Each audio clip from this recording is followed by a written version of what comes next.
저는 올해 72이 되었습니다. 오래전 고등학교에서 국어를 가르쳤던 교사였죠. 은퇴한 지도 벌써 10년이 훌쩍 지났습니다. 교단에 서 있던 시간이 제 인생의 대부분이었는데 이제는 작은 아파트 거실에 앉아 시집을 펼치는 일이 제 일상이 되었습니다. 조용히 책장을 넘길 때면 예전 아이들 웃음소리와 분필이 부서지던 소리가 아직도 귓가에 남아있는 것 같아요. 남편은 제가 50이 되던 해에 세상을 떠났습니다.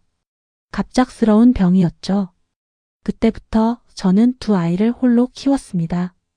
큰아들 정우는 그럭저럭 안정된 직장을 다니는 줄 알았고 딸 수미는 제 곁을 자주 오가며 저를 챙겼습니다.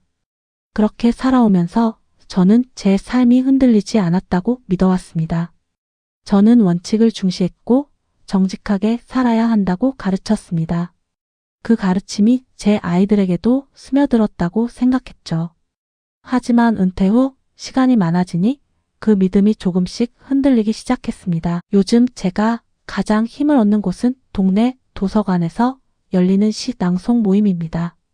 매주 한 번씩 나가는데 저와 비슷한 연배의 사람들이 모여 각자 좋아하는 시를 읽고 이야기를 나누죠.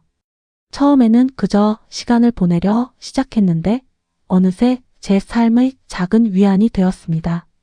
그 모임에서 알게 된 김현수라는 분이 있습니다. 연세는 저보다 4-5살 위고 은퇴 전에는 건축사 일을 했다고 하더군요. 목소리가 낮고 느릿해 늘 무게감이 느껴졌습니다.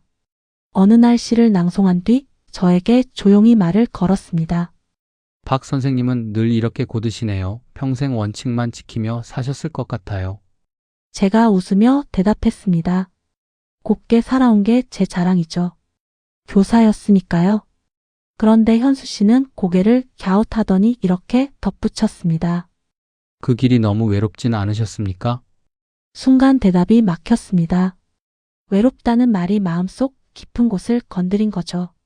저는 잠시 웃어 넘겼지만 집으로 돌아오는 길에 자꾸 그 말이 맴돌았습니다. 외롭냐고 묻는 소리에 제 안 어딘가가 흔들린 겁니다. 집에 들어서서 오래된 앨범을 꺼냈습니다. 아이들 초등학교 입학 사진, 남편과 함께한 마지막 가족 여행 사진이 차곡차곡 붙어 있었죠. 저는 그 사진을 보며 스스로 위로했습니다. 그래도 내 아이들은 잘 자랐다. 남편 없이도 이만큼 키워낸 게 어디냐. 그렇게 중얼거렸습니다. 하지만 다음날 아침 이웃 아주머니에게서 듣게 된 이야기는 제 마음을 무겁게 만들었습니다. 정우 씨가 요즘 많이 힘들다던데 사업이 잘 안 된다지 뭐예요. 순간 가슴이 철렁 내려앉았습니다. 정우는 분명 안정적인 회사에 다닌다고 했는데 사업이라니? 저는 믿고 싶지 않았습니다. 하지만 마음속 불안이 쉽게 가라앉지 않았습니다. 아이는 늘 부모 앞에서 괜찮다고 하잖아요. 제가 너무 안일하게 믿고 있었던 건 아닐까? 자꾸만 생각이 꼬리를 물었습니다. 그날 밤 잠을 이루지 못했습니다. 시집을 펼쳐도 글자가 눈에 들어오지 않았습니다. 괜히 현수가 했던 말이 다시 떠올랐습니다. 곱게 산다는 건 외로운 일일 수밖에 없나? 아니면 제가 곱게만 살아온 탓에 정우의 힘든 사정을 제대로 보지 못한 걸까요? 창밖에 가로등 불빛이 흔들리고 있었습니다. 저는 그 빛을 바라보며 마음속으로 중얼거렸습니다. 아무 일도 아니길 바란다. 그저 괜한 소문이길 바란다. 하지만 이미 제 마음은 한쪽으로 기울어 있었습니다. 무언가 큰일이 다가오고 있다는 불길한 예감이 제 등을 서서히 누르고 있었죠. 며칠 뒤 정우가 집으로 찾아왔습니다. 초인종 소리에 문을 열자 아들의 얼굴이 낯설 만큼 수척해져 있었습니다. 양복 차림이었지만 구겨진 셔츠와 풀린 넥타이에서 이미 답답한 기운이 흘러나왔습니다. 엄마, 잠깐 얘기 좀 해요. 정우의 목소리는 낮았지만 그 속에 불안과 조급함이 섞여 있었습니다. 저는 차를 내주며 아들을 바라봤습니다. 그 순간 저는 알았습니다. 뭔가 심상치 않구나. 정우는 머뭇거리다 입을 열었습니다. 엄마, 사실 사업이 좀 잘 안 됐어요. 그래서 집 담보로 대출을 받아야 할 것 같아요. 제 귀를 의심했습니다. 집 담보라니요? 이 집은 남편이 피땀 흘려 마련한 집이자 제가 평생 지켜온 유일한 보금자리입니다. 정우야, 무슨 소리야? 이 집은 내 아버지가 남기고 간 거야. 너도 알잖아. 내가 왜 이 집을 지켜왔는지. 제가 목소리를 높이자 정우는 눈을 피하며 말했습니다. 엄마, 잠깐만 쓰는 거예요. 곧 상황 좋아지면 다 갚을 거니까 그냥 서류에 도장만 찍어주시면 돼요. 저는 단호히 고개를 저었습니다. 안 된다, 절대 안 된다. 이 집만은 안 돼. 내 아버지가 어떤 마음으로 이 집을 마련했는지 알잖아. 정우의 얼굴이 굳어졌습니다. 순간 아들의 눈에 원망이 번지는 걸 보았습니다. 엄마, 가족인데 이 정도도 못 믿어요. 나 엄마 아들이잖아요. 내 인생이 걸린 문제인데 도와주는 게 그렇게 어려워요. 그 말은 제 가슴을 후벼 팠습니다. 하지만 흔들릴 수 없었습니다. 저는 분명히 말했습니다. 믿고 안 믿고의 문제가 아니야. 원칙이 있어. 아버지가 지켜낸 집이야. 절대 남에게 넘길 수 없어. 정우는 소리 없이 숨을 내쉬며 자리에서 일어섰습니다. 그 뒷모습에서 차갑고 낯선 기운이 느껴졌습니다. 아이 같던 아들이 아니라 제가 모르는 남자가 제 앞에 서 있는 것 같았죠. 그날 저녁 딸 수민이 전화를 걸어왔습니다. 엄마, 오빠가 많이 힘든가 봐. 그냥 이번 한 번은 들어주면 안 돼? 저는 곧바로 대답했습니다. 수민아, 그럴 수는 없어. 집을 잃으면 우리 모두 끝이야. 수민은 한숨을 쉬더니 말했습니다. 엄마, 나도 알아. 하지만 오빠가 무너지는 거 그냥 두고 보실 거예요. 저는 아무 대답도 하지 못했습니다. 핏줄을 외면한다는 건 너무나 가혹했습니다. 하지만 그렇다고 집을 내줄 수는 없는 노릇이었죠. 며칠 뒤식 낭송 모임에서 현수 씨를 만났습니다. 제 얼굴에 근심이 가득했는지 현수 씨가 조용히 물었습니다. 요즘 무슨 일 있으십니까?가 얼굴이 예전 같지 않네요. 저는 애써 웃으며 대답했습니다. 별일 아니에요. 그냥 집안일이 조금. 그러자 현수 씨가 제 눈을 똑바로 보며 말했습니다. 박 선생님, 혼자 모든 걸 짊어지려 하지 마세요. 그 고듬이 오히려 당신을 무너뜨릴 수도 있습니다. 그 말에 마음이 덜컥 내려앉았습니다. 처음엔 단순한 위로라고 생각했지만 왠지 모르게 제 상황을 꿰뚫어 본 듯한 말투였습니다. 저는 괜히 불안해졌습니다. 집으로 돌아오는 길, 저는 수없이 제 자신에게 물었습니다. 내가 틀린 걸까? 내가 너무 완고한 걸까? 하지만 곧 고개를 저었습니다. 아니야. 이 집만큼은 지켜야 해. 아버지와의 약속이자 내 인생의 마지막 자존심이야. 그날 밤 창밖에서 바람이 유난히 거칠게 불었습니다. 창문이 덜컹거릴 때마다 제 마음도 요동쳤습니다. 정우의 간절한 눈빛, 수민의 애타는 목소리, 현수의 섬뜩한 충고. 모든 게 한꺼번에 밀려와 제 가슴을 짓눌렀습니다. 저는 중얼거렸습니다.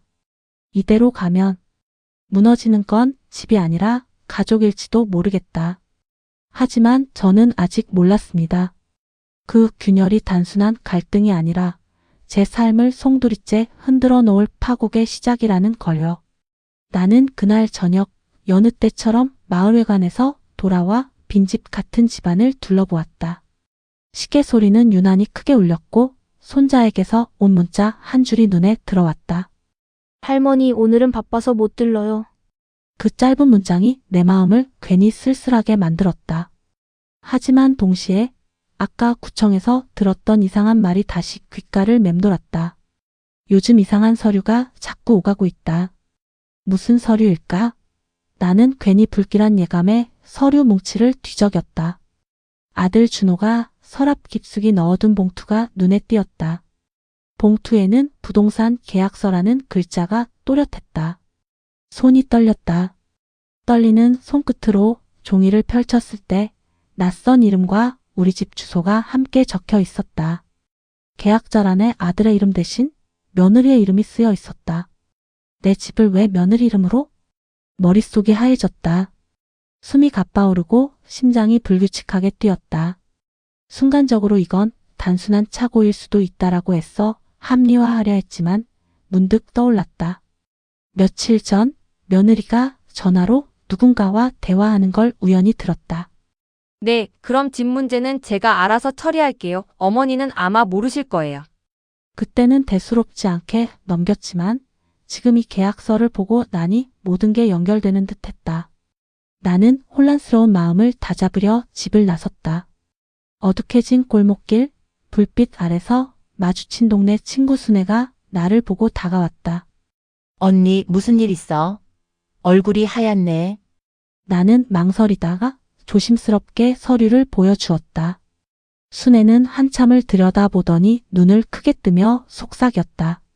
이거 언니 몰래 집 팔려고 하는 거 아니야? 요즘 그런 일 많다더라.